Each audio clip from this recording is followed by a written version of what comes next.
transition and take note of some of the aspects that are happening in our society, turning the tide on the cases of drowning.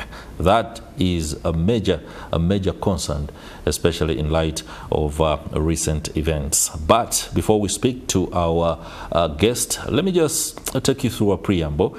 Drowning is a major public health issue, killing more than 300,000 people worldwide each year. Recently, rampant drowning tragedies within school-age children has been happening and recorded. Today we talk about the vice or the incidence of drowning as a silent killer, its possible major causes, and how we can overcome it. Joining us for that conversation, Moses Kalanzi is Executive Director at Swim Safe Uganda. Welcome to Morning at NTV, Mr. Kalanzi. Thank you very much. Great.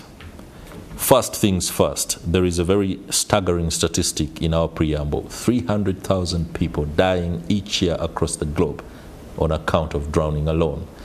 Yeah. How is that, and bring it to the context for Uganda? When you look at the statistics, the data available by the Macquarie University School of Public Health, they are giving us that figure. But we should understand that 20% of Uganda is covered by water. We do have island districts. We do have, and many of them, district like Kalangala, district like Buvuma. You'll find Kalangala district has got 84 island districts where 64 that are inhabited. So these people crossing, they have to face water. And when you look at our geographical setup as Uganda, you have to cross a river as you're going to another. So once we have such figures, and other things are limited, like policies on this, because when you look at other countries who are in the same pictures like us, they have strong policies and they consider their geographical location more than the way we do. Okay. So what I see is the likelihood of a misrepresentation of what is on the ground. When people talk about, or when the conversation about drowning comes through, many of us, especially the middle class, think it's in gazetted areas, swimming pools, recreational centers. Yet, like you say, we have so many water bodies across the country, and there is the people who are living their daily lives, either going to school, going to fish, going about life, are actually drowning too. You are right. Yeah, you are right. Only that we must account it that drowning victims are normally in informal sector, the fishing community. So that's why it doesn't make it to the news, because these are low people there, the informal sector, our people in the island, in the fishing community, and the elite this side. So you can see the trend. The people up there who are supposed to make policies, who are supposed to be in the media, it's not part of them. But the people down there who doesn't have a voice, a say, they suffer. Interesting. Could it also be because we might assume they are doing their job, fishing on the lake, this is their livelihood? That is an eye-opener. I hope the authorities take note of that. Now, let's talk about drowning in gazetted places, areas, including swimming pools and, can I say, commercial water bodies, in trading centers, urban, communities, the ones that cause so much furor and reaction from many of the publics. Let's talk about that. What is the reality on the ground? Schools especially. Yeah. If we are to talk about schools and drowning, we must accept that we are sitting on a time bomb when it comes to drowning and school children. We must realize that the ministry put swimming among the 5 sports that a school can do. You remember we used to have 3: athletics, netball, and football. That's right. But as time moved on, no pitches, and then they added on volleyball and swimming. That is right. But one thing to put into that, I want the public to know that though they considered swimming needs a specialized training. specialized training as a sport, where you will find people who are supposed to go for this sport. There are things they should have. It's not like football, where you could just call kids and then you give them a ball. That's right. But swimming, from the facility, how is it guarded, how are the people trained. You will find in other countries, somebody to become a teacher, you must have a lifeguard license, which expires every year. So we just brought in a sport minus working on the back door of the sport regulatory framework. But when we look at also, if we really want to understand where this is conceived, we go back. When you look at the water safety and the drowning, this is something which doesn't lie anywhere. It's supposed to be a public health issue. That is right. And we are expecting, like experts, we expect that the Ministry of Health takes a lead, maybe under Public Health Department or Environmental Health. But the question is, do they consider it? Do we have a unit? Is it known there? Is it something they consider? And the answer is no. So if the mother is not taking the responsibility of your child, or a father, you are not taking the responsibility, and you find the child is on the street, so you expect everything. We'll learn all the habits. So until when we see Ministry of Health and Education, who are really responsible, taking a lead in this. But normally when we have drowning, we associate it to water, we associate it to transport, but we leave it's a public health issue. It's a public health concern. Until when we come up with a policy, which doesn't exist actually. There is no policy in this country when it comes to drowning. And these people with facilities, the schools, the hotels, they're not regulated. I mean, how many lifeguards are you supposed to have? What should be their level of training? Because they're handling guests, they're handling children, but they're really unregulated. They're there. Some few days I was in Gulu and I was just happy. Gulu city, after having such drowning cases for children, the city passed a legislation to stop swimming until when these people get qualified teachers. And at the time I asked myself, if we still have leaders in Gulu, why don't other cities copy? Kampala, why don't you copy? Mukono, why don't you copy? We are having drownings, children drowning day by day. Why don't you say, hey, these are the regulations. If we are opening up a swimming facility, please have this, have this, have this, have this.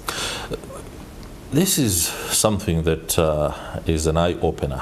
But away from the sentimental aspects that could lead some parent or two to rethink the entire options available to them, especially when deciding where to take their child for either a weekend recreation experience or even a school. What should the ideal swimming pool be at a school or an institution of learning? Because I believe that is different from the sporting facility. Yeah. How should that be? When we look at some of the risk factors for this problem, some are demographic, some are behavioral, and some are environmental. But let's look at the environmental one. Okay. How safe, how guarded is the pool? From the fencing. You have got a school, the fence is that for the pool, the way you fenced it. And then the fencing, the detector. At least I would expect a school pool to have a drowning detector, because you've hired one person to be a lifeguard and also a swim teacher and also a swim coach. Those should be different careers and calibers. A lifeguard, a lifesaver, a swim teacher, and a coach. I can explain here. Okay, please. A lifesaver will wait if anything happens and give the first care. A lifeguard is there to watch, not even to talk to the children. But you will find in other countries there is a lifesaver's chair. So it's just the there. guy who sits on top, like some outpost. Yes, that's a lifeguard. Okay. And a swim teacher, these are the people who teach the skills. That's right. And for the coaches, they work with elite swimmers. But in our setting here, you will find a school, they will tell you, do you have a life, they call them pool guide. What does it mean? Pool guide, what does it mean? Is the lifeguard, is the coach, is the teacher? Really, you cannot Because actually understand. what I see, the lifeguard looks out for everybody else, including the coach, including Yes. the instructor, and those that are actually being instructed, or the swimmers themselves. That's a fact. And if you're a parent and you would wish to pass by, it's also watching you. That Because is it's right. just over there. It's the watchman. That's the lifeguard. But you will find in our setting, is a lifeguard, is a teacher. How many eyes does this person have? And you, at the top of that, you are giving this person 40 kids, 20 kids. Yet the ratio of trainer to trainee is 5 in swimming. 1 to 5. 1 to 5. But this person is overseeing 20 plus, and in some cases 80. That's why I'm saying this is a time bomb.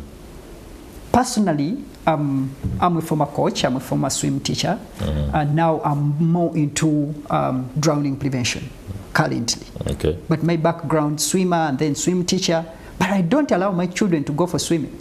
You don't At allow school. your own children to go At for school. swimming No, at no, school? no. There are 40, one instructor and is a lifeguard. So how can I cry over something I know? It's a time bomb until when we come and make regulations and they pass. Interesting there for the Ministry of Education, the Ministry of Health, but most importantly for individuals themselves, the Minister of Education, we have the Minister of State for Higher Education. This conversation is one that must make you uncomfortable.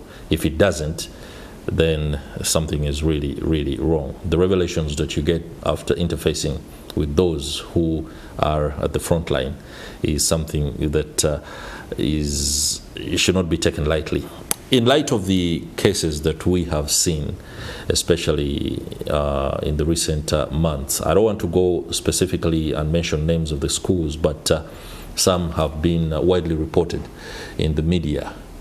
When incidents like that happen, as an actor with Swim Safe Uganda, are there collaborative measures that are being undertaken, for example, to quickly see intervention done before the greater work of regulation can come in? For example, interagency meetings in order to address what you see as a pertinent concern right now. Yes, I can say we are trying. How? You know? And Swim Safe Uganda, we've partnered with Uganda Aquatics. Uganda Aquatics, this is the national body looking at their swimming aquatic as a sport. Okay. And the same thing I have shared here, I have shared with them. And we came up with a campaign, the National Water Safety and Drown campaign. And this campaign, we said, okay, can we train 1,000 swim teachers? Because most of these teachers, they were self-taught. They're on the deck. That's why in most cases we put them in police zone, we put them where, but these are just scapegoats. You know, these were people who were maybe working as plumbers, and then they became, you know, after the pool was built, they became lifeguards and then swim They teachers. learned how to swim, they have experience, they've Yes. swum for a long time, so they can take on the job of instructing. So now there are people. So in such incidents, there are scapegoats, really. So, and what we did, we said, how can we professionalize? How can we? And we are trying, we are in Ginger this year, and we certified more than 50 in the Eastern region. But this is just a drop in an ocean, you know, because as I said, a pool must have 3 cadres. 3? Yes.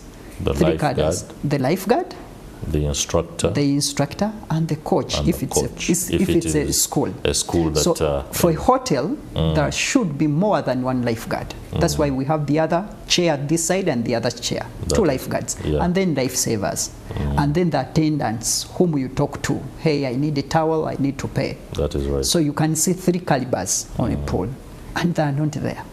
But we have started this training the swim teacher. And what we are looking at, these people, we are training them in water safety and also how to deliver lessons. Okay. Because we also have children who drowns during lessons. Because these people are self-taught. They don't know the ratio of teacher to the children. Yeah. The trainer-trainee ratio. So we are trying to take them. It may take years, but maybe once the ministry says there is a need for that. There is a need for that. Because we are now seeing them saying we need a degree for teachers. So they can also say we need these people being trained. So we can train them. We need certification for them. All right, as we enter the final bend of this conversation, we have to tackle two scenarios. The guy who does not know how to swim and finds themselves in a spot of bother in a water body. What is he supposed to do? And then the one who knows how to swim and also finds himself or herself in that position.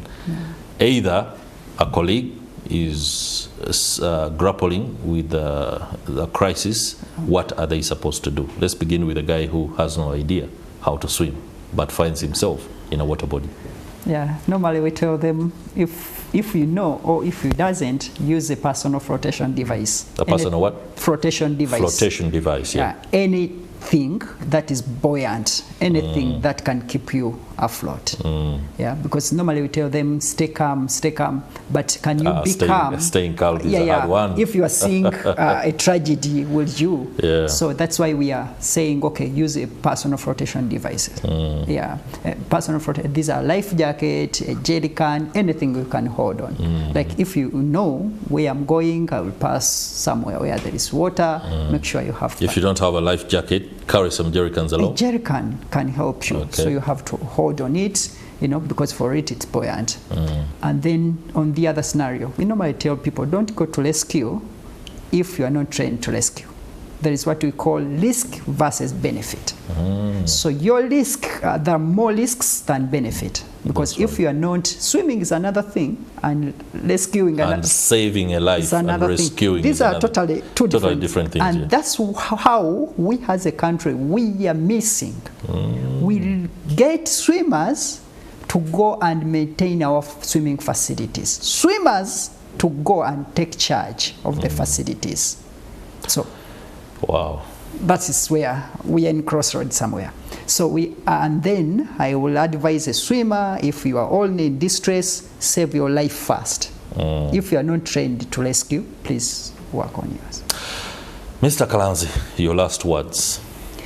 Yes, in this interconnected world, we should agree that we can borrow a leaf from what other people are doing. And I call on the Minister of Health, the Ministry of Education to spearhead this, so that really we stop losing such lives, because these are lives of young people who can be very, very important in the future. No doubt. Moses Kalanzi, Executive Director at Swim Safe Uganda, many thanks for sharing with us what is no doubt very, very eye-opening information with regard to swimming, life-saving, and drowning. As for institutions, companies that find themselves in a crisis on account of an incident, including drowning, we are going to say one thing: be open, be truthful, and speak of what happened. After that, we can begin the introspection. The one thing we can all agree on is that accidents happen. But if there is an attempted cover-up of an accident, that is not acceptable. We'll be right back.